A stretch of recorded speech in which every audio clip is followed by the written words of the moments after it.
Muy buenas, distinguida audiencia. Estamos nuevamente con ustedes en el ciberespacio con cultura política de los 7 ciudadanos. Nuestra opinión para hoy, sábado 22 de junio. ¿Qué es el Perú para los peruanos de hoy? ¿Qué fue el Perú para los peruanos de ayer? Los tiempos actuales difieren de las varias historias que ha padecido el Perú y las que hoy padece el Perú. Pero no es historia, es histeria política lo que estamos viviendo, sazonada de desvergüenza violenta y hasta lumpenesca. ¿Qué fue el Perú para los peruanos de ayer, que fueron nuestros padres, abuelos y antepasados? Fue desde el ángulo donde se le mire un proyecto dispuesto a alcanzar el bien común y bienestar entre las poblaciones que lo conforman. Se luchó contra la oligarquía y se perdió.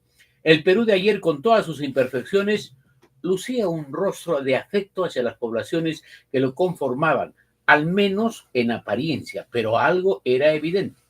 El Perú de ayer era atractivo para los peruanos, hoy solo es atractivo para los negociantes. Y nosotros en particular, yo sé y conozco el caso de mi familia y de las familias de varios amigos sobre la decencia y el amor real que nuestros padres profesaban cívicamente hacia el Perú, por el que se desvivían navegando en torrentes de entrega permanente e inclusive de renuncia a comodidades para cumplir las tareas, nunca obligaciones, de construir un Perú mejor. ¿Qué es a contrapelo el Perú de hoy que nos encuentra impávidos, solo ejerciendo crítica acerba o dolorosa? El Perú de hoy es falsedad. El Perú de hoy es mentira. El Perú de hoy es demagogia. El Perú de hoy es incautación. ¿Por qué el Perú de hoy es falsedad? Porque lo que se dice que se realiza en función al pueblo se hace en provecho de la informalidad, de la economía monopólica, de la protección a grandes empresas evasoras de impuestos, con asalto a la institucionalidad, en especial a la estructura electoral, para continuar gozando de poder en las elecciones del 2026. El Perú de hoy es mentira, porque lo que se pregona no posee fines y objetivos sanos. El Perú de hoy es demagogia, porque como la población no posee protectora cultura política, nos tragamos cualquier bocado que los poderosos nos ponen en la boca, que no nos envenena, que no nos mata, pero que sí nos tiene medio narcotizados. El Perú de hoy es incautación, porque de él ya se apropiaron los poderosos que utilizan la legalidad para convertir al Perú en su feudo. Tal es esa realidad.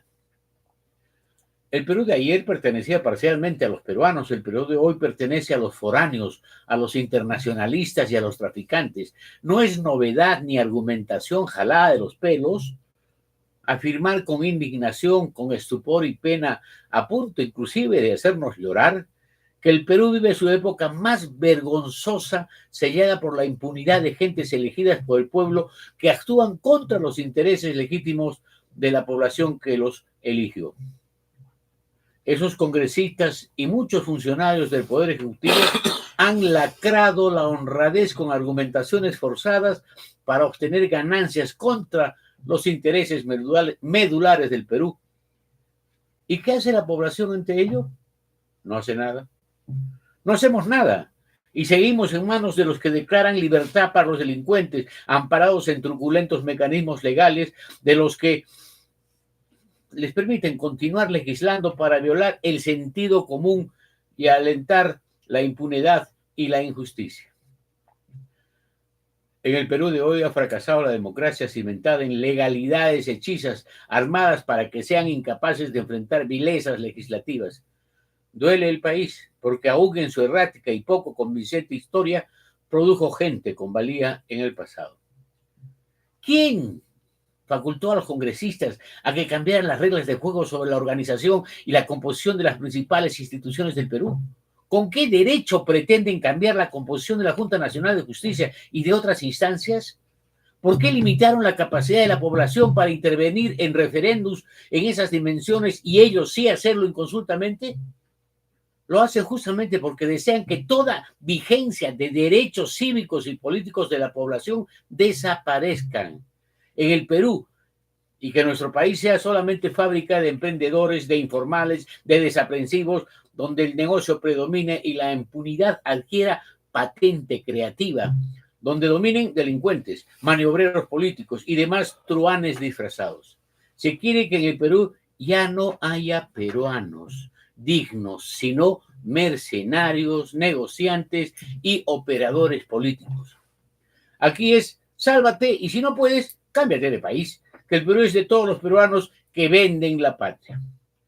El Chato Raigada, si me equivoco, disculpen, podía componer y cantar a la inversa, decir, tengo el orgullo de ser peruano, aun siendo infeliz, de haber nacido en esta hermosa tierra del sol, hoy vendida a la escoria mundial.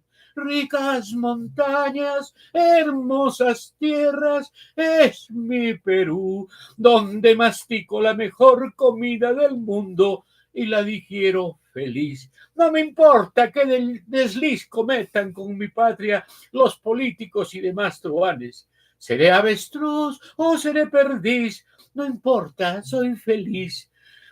Cumbres nevadas, ríos quebradas, es mi Perú, vendido a la escoria mundial. Perdonen la iconoclastia, pero lloro de impotencia ante la mierda que están haciendo en el Perú.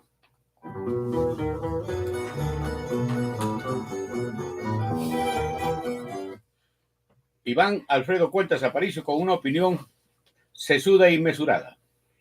Buenas tardes para todos los que nos ven y con mucho gusto de estar aquí con Cultura Política, que ya tiene 44 años. Nadie lo conoce, sí lo conocemos, pero recién estamos resurgiendo hace 3, 4, 5 meses, ¿sí o no? Cierto. Bueno, una de las importancias de este momento es hablar sobre el sindicalismo, que muchas personas no conocen cuál es la estricta definición de este movimiento, de estos movimientos, porque ya esto viene desde 1825, incluyendo todavía la primera revolución industrial de 1750. Que en ese tiempo no habían pues, sindicatos, pero sí habían conjuntos de obreros y trabajadores que necesitaban tener ciertas seguridades que no las podían conseguir. Entonces hacían unas asociaciones muy pequeñas, muy débiles y que juntaban dinero para ellos y con eso, por supuesto, sufragaban un poco de todo lo que necesitaba su familia y su progreso. Pero ya para el año 1825, los textileros, digamos así, los trabajadores de textiles en Inglaterra, se juntan en una forma mucho más organizada para hacer los mismos intentos de conjuncionar sus necesidades, pero para defenderlos ellos mismos ya de los patrones. Y esta situación crea de que, sin llamarse todavía sindicatos, todavía tenían otra denominación, tenían ya la idea de que ellos iban a ser tan fuertes que le iban a pedir a los patronos que les den salud, por lo menos, que les bajen las horas de trabajo y que más que todo tengan una seguridad de trabajo permanente. ¿Se pudo lograr o no se pudo lograr? En Alemania, a los 4 o 5 años, también surgen otras ideas de esa índole que tienen fuerza grande o no, porque los propietarios siempre tenían mucha más fuerza por la cuestión del poder económico.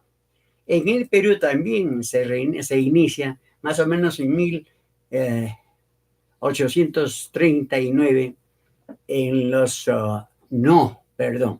1905, en los estibadores del Callao. Hacen su huelga así confusamente, pero cuando son reprimidos de una u otra forma, se dan cuenta que si no se unen, iban a ser derrotados inmediatamente. Así que ya, con la idea de sindicato, un poco, digamos, precario, pero de todos modos con una fuerza de las necesidades que tenían, crean pues el primer sindicato, cuyo nombre pues ya no lo tenemos ahora, pero que eso da inicio de invitarte otras textilerías y otros otros cambios de acción, se hace más la idea de hacer sindicato ya con mayor organización. Eso entra en el Perú y tenemos a un señor que se llama Julio Portocarrero, quien fue un hombre de aquellos tiempos de los tiempos que hemos dicho, y que trabajaba en diferentes haciendas que daban mucho de trabajo a la gente precaria de dinero, pero que los explotaban con 12 horas de trabajo, media hora para ir a comer o lo que fuere, y los salarios mínimos, y sin ninguna protección ni médica, ni siquiera, y tampoco de los trabajos. Esa es la historia que yo quiero iniciar acá. Si ustedes me dicen, si nosotros vivimos ahora en democracia, pero con un sindicato grande, chico, pequeño, ¿cómo es? Bueno, ya casi ha desaparecido el sindicalismo, no tenemos la fuerza que tenía antes en los bancarios, en los empleados, y así como sindicato, ¿no? Si no hay asociaciones de trabajadores que más o menos tratan de buscar más comodidades, pero en el tiempo pasado el sindicato Ismaco tenía una fuerza, inclusive para buscar transformaciones sociales, ¿no? Y mejoras, no solamente desde el punto de vista del gremio o del grupo que estaba asociado, ¿no? Por supuesto, Nacho. Fujimori en su gobierno se ha encargado de liquidar el sindicalismo en el Perú. La Central General de Trabajadores, la CGTP, que agrupa a todos los sindicatos, ha perdido la fuerza que tenía antes. Es decir, la puesta en escena de la teoría del libre mercado ha anulado el sindicato, ¿no? Y a nivel de los bancos también, ¿no? Claro, sí, eliminó la banca estatal, en fin. En todo caso, Iván, esto es un tema que tenemos que ahondar porque de todas maneras es necesario avivar la conciencia de organización política, de reivindicación y de transformación y de crítica a los propietarios del pensamiento y de la gente que nos hace hacer las cosas cuando nosotros no tenemos voluntad de hacerlo, porque a mí me han comentado, se quisieron organizar en sindicato los trabajadores en determinado banco, al toque, decapitaron la iniciativa. Así es. Fue un pánico increíble, ¿no? Bueno, vamos entonces a alguna nota histórica y conversamos en la siguiente reunión. En la historia que me toca, hay la Crónica Roja Policial, el primer gran y escandaloso crimen en la historia de nuestro país. Sucedió en la ciudad de Lima, en el Hotel Comercio de ese tiempo, 1930, 24 de abril, hace 94 años, casi un siglo. Se inició la historia de la hoy denominada inseguridad ciudadana. Sucedió en la capital de la República. Hace 94 años, un cuerpo descuartizado fue hallado dentro de 2 maletas en el centro de Lima, cambiando para siempre la historia policial de nuestro país. Lo llamaron el crimen del Hotel Comercio. El asesino, un español de nombre Genaro Ortiz, quien mató de un martillazo en la nuca a su compatriota Marcelino Domínguez dentro de una habitación de dicho hotel, ubicado donde hoy se encuentra el famoso Bar Cordano, primera cuadra del Jirón Caravalla, con el Jirón Ancash a un ladito del Palacio de Gobierno. Descuartizó su cuerpo, lo colocó en 2 maletas que abandonaría en un cuarto alquilado a la familia Buendía en el actual Jirón Ica. Salió del hotel con las maletas, pagó por estadía sin levantar sospechas y se presentó en la puerta de aquella casa en la que alquiló la habitación, dejó su equipaje, cerró la puerta, avisó que regresaría pronto. Nunca lo hizo.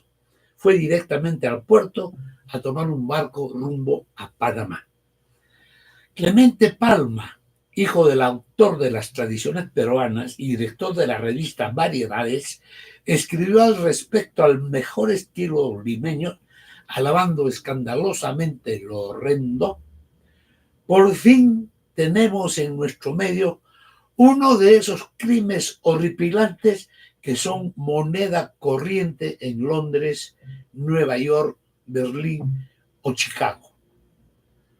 Por increíble que parezca, el crimen fue nuestra graduación, nuestra entrada a la modernidad del siglo XX.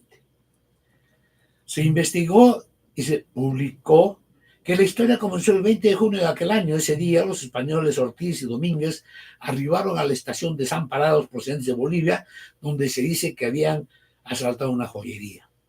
Tras llegar a Lima, se hospedaron en el conocido Hotel Comercio, en la habitación 89, y comenzaron a planear sus próximos movimientos. Sin embargo, al parecer las cosas no estaban saliendo como ellos pensaban. En su tercera noche en la capital comenzaron a discutir por el reparto de su botín y sucedió lo que sucedió. Ortiz le asestó un mortal martillazo a Domínguez.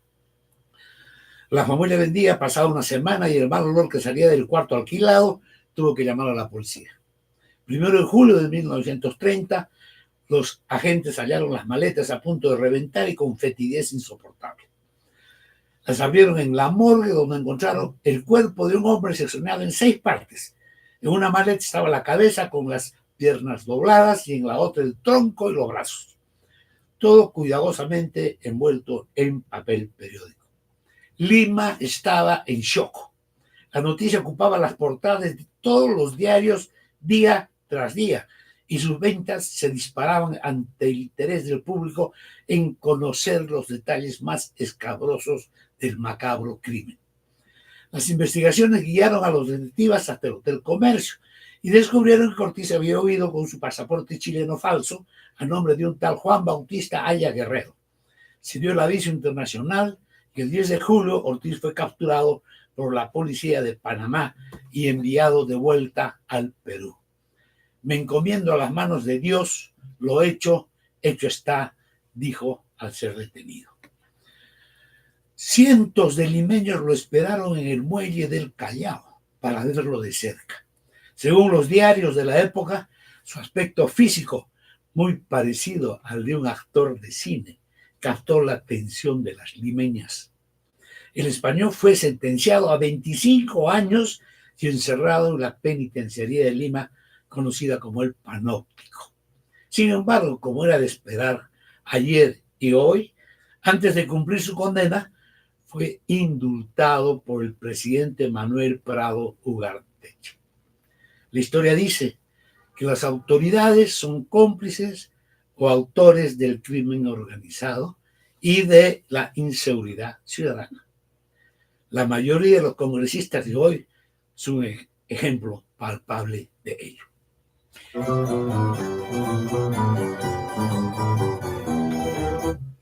Bueno, don Enrique Encinas Franco, hermano de José Antonio Encinas, dijo, ¿no? Líbrame de las academias, líbrame de las blasfemias y líbrame de las epidemias. Y habría que añadir ahora que al Perú lo libren de los indultos, ¿no? Sería interesante para evitar que haya tantos desmanes, desparpajo y sinvergüencería de gente que aparenta estar moribunda y después resulta más veloz que un ratón o una rata. Terrible. Bueno, vamos a la conversación, Iván, ahora y vamos a hablar sobre un tema que es bien peculiar y sobre el cual estamos viviendo y no nos damos cuenta. La modernidad líquida, la sociedad líquida, esa que se desvanece, esa que cambia totalmente y donde el juego central es la publicidad. Uno se entusiasma, se excita ante una publicidad por el Día de la Madre, el Día del Padre, el Día de la Patria, el Día de lo que fuere.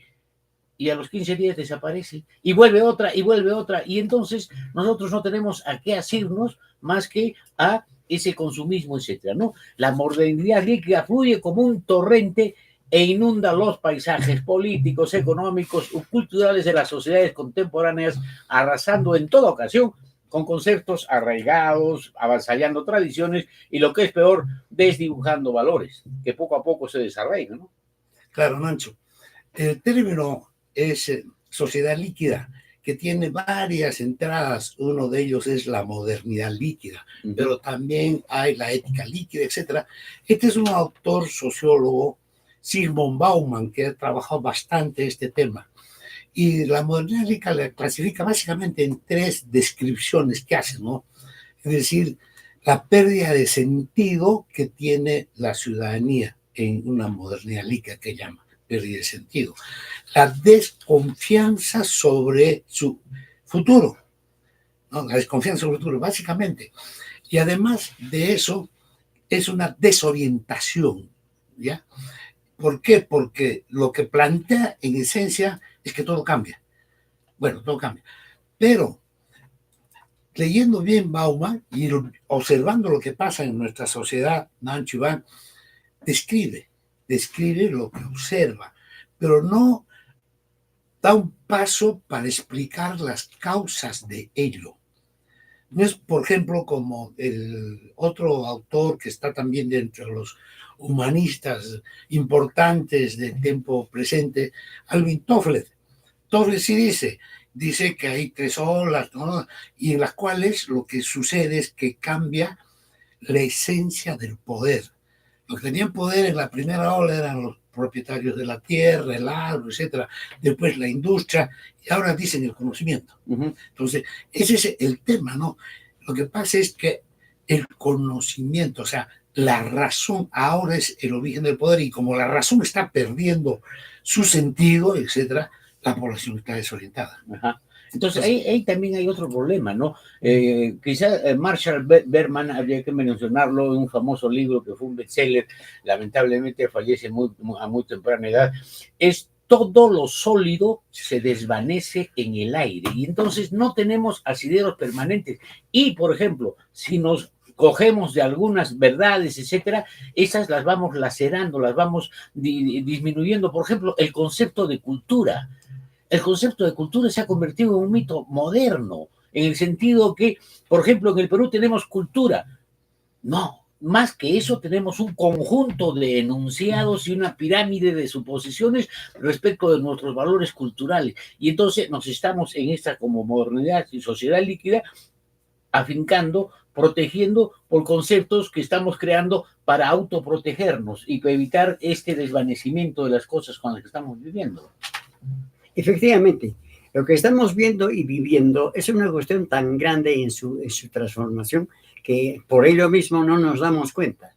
Pero fácil es ver, si nos percatamos, es que todas las cuestiones que vemos en televisión, por ejemplo, y también en los cines y otras situaciones de exhibición, es que todo se ha transformado, como tú dices, solo a instancias y necesidades de la gente que pone su dinero para ganar más dinero. No interesa si haya cultura, si haya creación, si haya arte o sea cuestiones de orden social que tenga y prevalezcan para nuestro bien.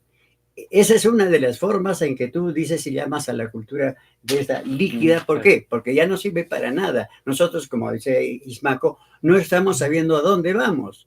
Y lo peor es que hasta hemos perdido el derrotero de saber que estamos perdiéndonos. A mí me parece que eso es peor. Bueno, es que hay una realidad virtual, ¿no? O sea, lo virtual está imponiéndose a la realidad real, digamos, ¿no? Hay una anécdota que contó David Tejada Rivero a un grupo de sus directores sobre la relación con su hija menor de su segundo matrimonio allá en Ginebra, ¿no? Donde era subdirector de la Organización Mundial de la Salud en esos años, que le pedía plata para ir a un supermercado a comprar. Y dijo, vamos, hijita, yo te acompaño, ¿qué cosa quieres comprar? No sabía qué cosa quería comprar, lo que quería era comprar. No, entonces, si no sabe qué cosa quiere comprar, lo que necesita plata en el bolsillo es para ir y no saber qué comprar. Entonces, eso se califica como una sociedad del desperdicio. Y del despilfarro, ¿no? Claro, desperdicio.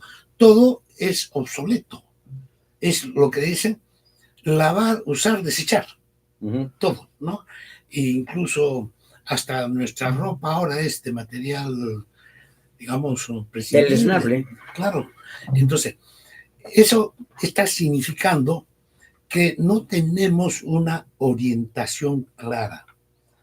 Y más bien nos están desorientando porque acá hay otro elemento clave, que es la protección a los estudiantes, a la juventud universitaria, sobre, digamos, el recordar hechos nefastos de la historia como si nunca hubieran pasado.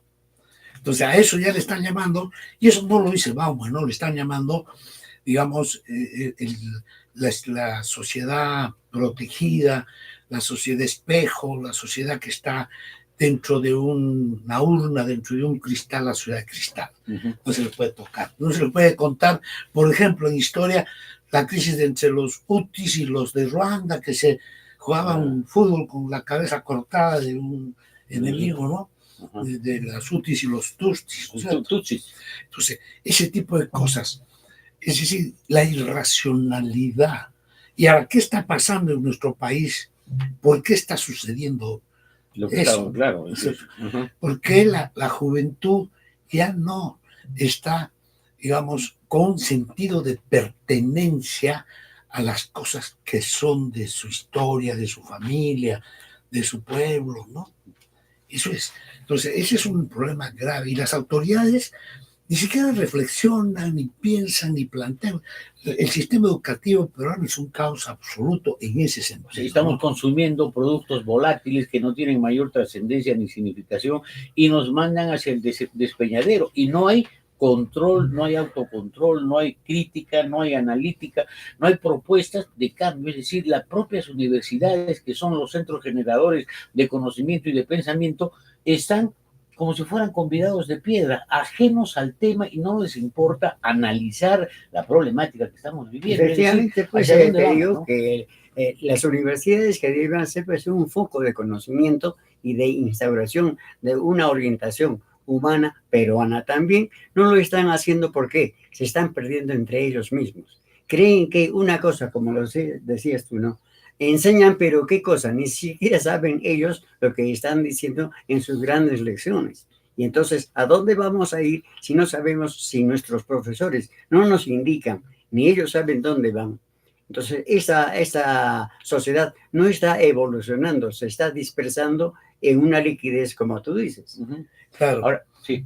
No, bueno, hay una contraposición entre lo que podríamos llamar una sociedad abierta, ¿no? Como Karl Popper, la sociedad abierta, pero abierta a estímulos positivos, reales, de un emprendimiento con responsabilidad social, etcétera.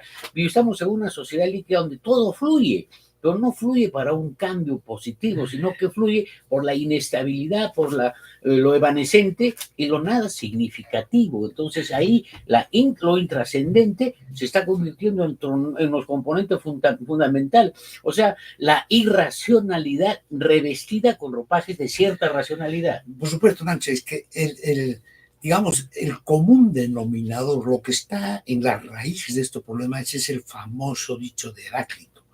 Uno no se puede bañar dos veces en el mismo río. Pero hubo un alumno que le dijo, muy ingeniosamente, profe, ni siquiera una vez, porque obviamente cuando está en el río el agua pasa y al pasar ya no es la misma, ¿no es cierto? Pero eso dice, todo cambia. La pregunta es, ¿realmente es así? Todo cambia, ya todo se vuelve obsoleto, inservible, quizás en la tecnología. Yo tengo acá un frigider que me está durando 50 años. Pero ahora no, pues los frigideres compras te duran 4 años, 3 años. No, como porque lo construyen así, lo construyen de esa manera para que haya rotación alta y haya más negocio, ¿no? Entonces el negocio es el que nubla la razón humana, nubla la humanidad de las personas. El agua es una molécula, 2 moléculas de hidrógeno, con 2 átomos de hidrógeno con 1 átomo de oxígeno. Esa agua es la misma. El agua siempre es la misma. El agua, por la velocidad de sus moléculas, es hielo. Hielo cuando es muy lenta, no se pone muy duro.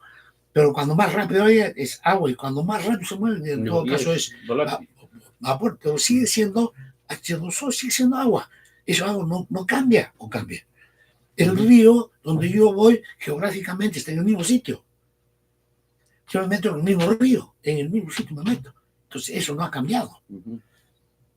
Bueno, ya Octavio Paz habló de este asunto de los problemas de la modernidad con la tradición, ¿no? Es decir, enemigos de la tradición son todas aquellas personas que piensan que las cosas cambian y que las cosas deben cambiar para mejor porque hay una especie de evolución social, lo cual tampoco es cierto, ¿no? La evolución social tiene otra lentitud, ¿no? Será más que nada, como hemos dicho ya en varios programas y tú lo has enfatizado, una cosa es la biología y otra cosa es los componentes de una sociedad que tiene otra densidad y otra lentitud para cambiar, ¿no? Entonces, ese es el tema. Estamos como los ratoncitos del flautista de Hamelin yéndonos hacia el precipicio, hacia el abismo, encantados por el consumismo. Encantados por esa situación de que las cosas cambien, etc. Entonces, una especie de adicción a la nada, a lo intrascendente.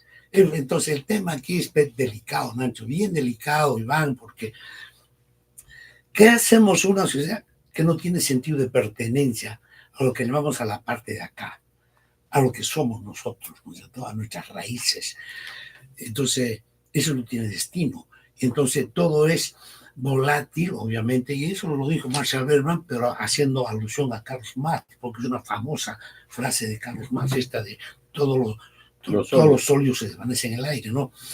Entonces, ese es el meollo del tema, cómo construir ciudadanía en función a nuestros valores, diciendo que hay cosas que son permanentes, los valores humanos, el amor por el prójimo, el rechazo a todas las injusticias, ¿no es cierto? La solidaridad humana, eso no tiene por qué cambiar. Y además asumir una responsabilidad social, porque escuchas por todos los medios de comunicación o todas las situaciones, la petición de las personas, todos los problemas les endosan la solución a las autoridades, cuando son la misma población incapaz de organizarse para resolver problemas a veces muy domésticos, ¿no? De transitabilidad, de seguridad, etcétera. Habían varios problemas aquí en Arequipa, etcétera, y gente de varios barrios frente al crecimiento y pululaban drogadictos, etcétera, los sacaron de cuajo, empleando cierta violencia, amedrentando el asunto, pero buscando su seguridad, porque la incompetencia de la gente, de autoridades, bueno, era clamorosa, ¿no? Entonces, eso también significa enfrentar un poco esta volatilidad de las cosas que tenemos y sobre las cuales la gente está muy feliz, ¿no? Y no se razona, Nancho. Por eso hay una crisis de la razón. Por ejemplo, mira, ahora estaba pensando un poco, ¿por qué la razón está en crisis? ¿Cuál es el origen de la Segunda Guerra Mundial? La invasión del involucramiento de Estados Unidos contra Japón, ¿no? La invasión a la base naval de Pearl Harbor. Fue una base naval, destruyeron sus portaaviones, algunos destroyers, los destruyeron, sin avisar, ¿cierto? ¿Qué hizo Estados Unidos? En represalia, bombardeó una base naval japonesa, no, bombardeó Tokio y metió bombas en la ciudad de Tokio. Ni una base naval ni nada. Irracionalidad. Y además decidieron poner bombas atómicas. Ya para finalizar la guerra, ¿no? Para finalizar la guerra, en Hiroshima y Nagasaki. Nadie se ha atrevido a hacer eso en la historia del mundo, más que Estados Unidos. Y esa manera de ver la existencia humana, ¿no? El poder y la razón por la fuerza, hay que destruir la razón. Y toda la gente dice amén y amén. Y digamos, la juventud está desorientada, obviamente, ¿no? Ahora, ¿qué consume el hombre moderno?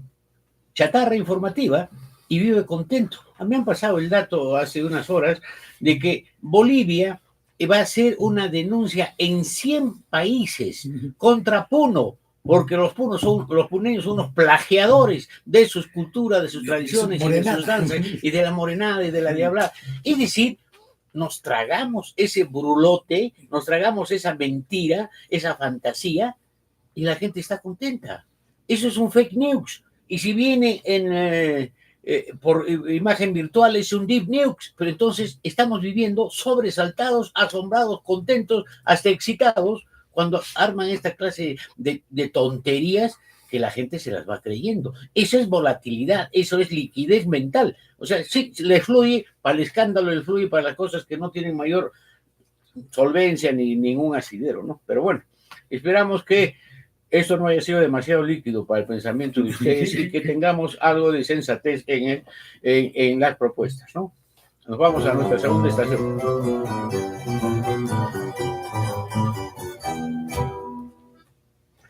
Una anécdota. Esta es una anécdota de bizarría, de vitalidad, ¿no? Gonzalo Pizarro, al que ha sido satanizado por España porque fue insurgente, vehemente y apasionado. Él nació en España en 1510 y murió en 1548 a los 38 años de edad. en las alturas y en las serranías del Perú cusqueño, en la batalla de Jaquijaguana. Solo vivió 38 años. Su verdugo, que había matado a varios españoles insurgentes que se enfrentaron a la corona española, fue Juan Enríquez, quien como amigo y admirador de la valentía de Gonzalo Pizarro, antes de ponerle el dogal y el cucurucho para liquidarlo, una venda en los ojos, antes de decapitarlo, le dijo: le pondré la venda en los ojos. No, no, no, no lo hagas, dijo Gonzalo Pizarro. Estoy acostumbrado a ver a la muerte a los ojos y de cerca. Mi espada me conecta con la vida y con la muerte. Mi espada liquida y aniquila. Lo complazco, dijo Juan Enríquez, que yo admiro a la gente brava y valiente. Cuando Gonzalo Pizarro vio que Juan Enríquez sacaba el alfanje, la espada, le dijo: haz bien tu oficio, hermano, le dijo Gonzalo Pizarro antes de morir. Y Juan Enríquez le responde: se lo prometo, su excelencia. El verdugo con la mano izquierda le alzó la barba luenga a Gonzalo Pizarro, que en esos tiempos se usaba largas, y aquí hay una frase bien bonita: traerlas en el rostro sin quitarles nada. O sea, como uno traía, ¿no? Así como si fuera un artefacto. Las barbas las traían largas y luengas. Y de un veloz revés le bajó la cabeza a quien, como se corta una lechuga. Y después la cabeza de Gonzalo Pizarro fue exhibida cerca de 3 meses en Lima, junto con otro de los grandes insurgentes de esa época. Esto está relatado en el capítulo 43 del libro quinto, en la segunda parte de los comentarios reales de los incas de Garcilaso de la Vega. Esta ha sido nuestra anécdota de esta semana. La bizarría y el temperamento. Les sugiero, lean la biografía de Gonzalo Pizarro. Un temperamento, hermano menor, hermanastro de Francisco Pizarro. También otro valiente, más allá de las leyendas negras que se han tejido respecto de los Pizarro, ¿no? Además hay una bellísima biografía, inclusive superior a uno de los mejores literatos peruanos y escritor como Raúl Porras Barrenechea, la biografía de Pizarro de Antonio del Busto Duturburu. Excelente. Búsquenlas, véanlas. Embébanse para evitar la liquidez en esta sociedad con libros que nos puedan o que les beneficien a ustedes, ¿no? Eso es. ¿Ven? Ahora viene la anécdota, ¿no? O no, sí, perdón, la biografía. Tenemos nuestra biografía y justamente de un personaje muy interesante. Ustedes lo deben haber conocido. Es un hombre que estuvo en la televisión, un lector voraz, un polígrafo de gran jerarquía, Marco Aurelio de Negri Santa Gadea, que murió a los 80 años de edad. Nació en 1938 y murió en el 2018, hace 6 años. La gente lo extraña. Felizmente en varios de sus programas vienen y son repetidos por televisión. La fuerza de la palabra, no, la palabra se llama su programa. La razón de la palabra, ¿cómo es? Sí, bueno, es un actor contracultural, ¿no? Bien interesante y, bueno, polémicas con Marta Gil Lebrán sobre la papa, etcétera, bien suculentas, sustanciosos, pero este ha sido un polígrafo que leía siquiera 4 a 5 horas diarias. Además, era misógino, distante, misántropo, no tuvo mayores relaciones con mujeres, etcétera, sino en sus primeros años, donde visitaba el Jirón Huatica, de famosos lugares de prostíbulos en los años 30 y 40 y 50 en Lima. Bueno, él, imagínense esa paradoja y esa contradicción, un sexólogo, sexómano, erotómano, y hablaba con famosísima su revista Fascinum, el libro y la revista con 10 capítulos que salieron de 1971 al 72 y fue clausurada en el gobierno de Juan Velasco Alvarado porque pensaban confusamente los militares de ese entonces de que el arte erótico era pornografía. Una barbaridad, ¿no? Que ahora no se consiente porque felizmente ya la gente sabe que el erotismo es una de las bellezas más expresivas de la sexualidad y de la creatividad, porque se trata de componer frente a la atracción que generan los sexos entre sí mismos, ¿no es cierto? Bueno, bien, una de las peculiaridades de Marco Aurelio de Negri, de haber escrito más de 15 libros, desde lexicografía hasta gallística, y otros con nombres muy especiales, ¿no? Polimatía o Exmogarsborth, etcétera. Felizmente nosotros tenemos todos los libros de Marco Aurelio de Negri y el enemigo del Internet.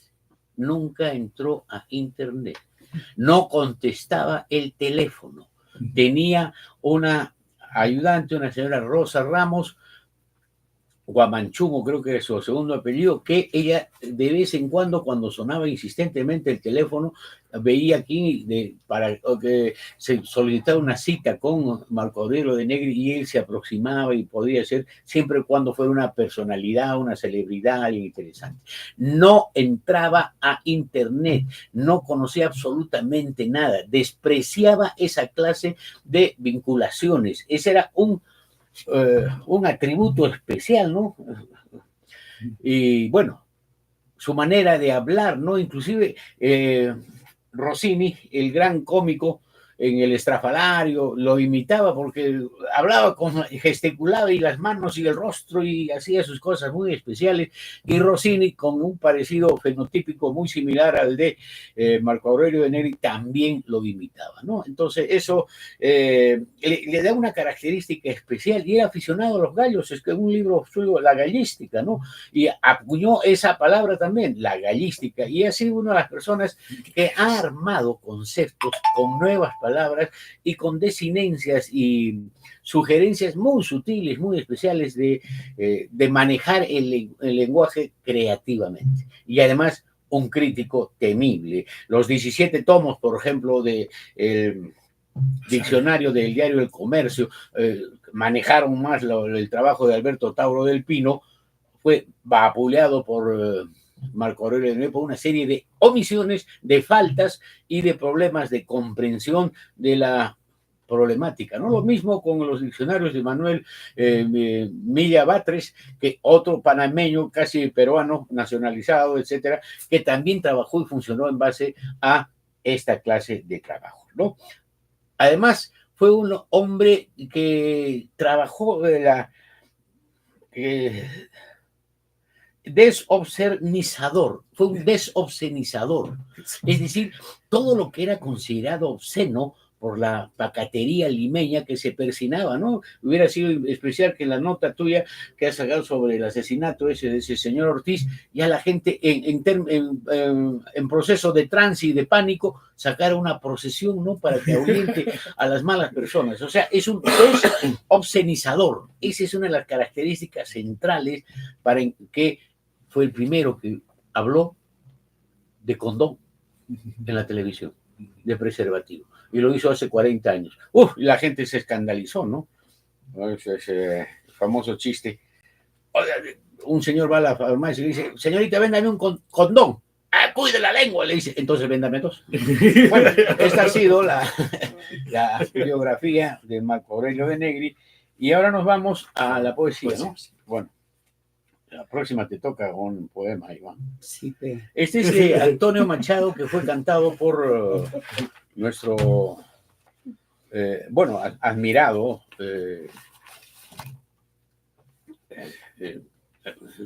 Juan Manuel Serrat. Juan Manuel Serrat. Caminante no hay camino, se hace camino al andar. Al andar se hace camino y al volver la vista atrás se ve la senda que nunca se ha de volver a pisar. Caminante, no hay camino, sino estelas en la mar. Hace algún tiempo, por ese lugar donde los bosques se visten de verde, se oyó la voz de un poeta cantar: caminante, no hay camino, se hace camino al andar, golpe a golpe, verso a verso. Y dice también: nunca perseguí la gloria, ni dejar en la memoria los hombres de mi canción, yo amo los mundos sutiles, ingrávidos y gentiles, como pompas de jabón. Me gusta verlos pintarse de azul y grana, volar bajo el cielo azul, sentirse súbitamente y quebrarse. Esta es una fracción de los cantares y de los proverbios de Antonio Machado, cantado por Juan Manuel Serrat y con el cual cerramos nuestra intervención de hoy día. El poema es más largo y si ustedes tienen intereses, es la poesía de Antonio Machado, donde pueden encontrar la versión completa. Buenas tardes, Marco, Iván. Muchas gracias. Hasta luego. Un abrazo.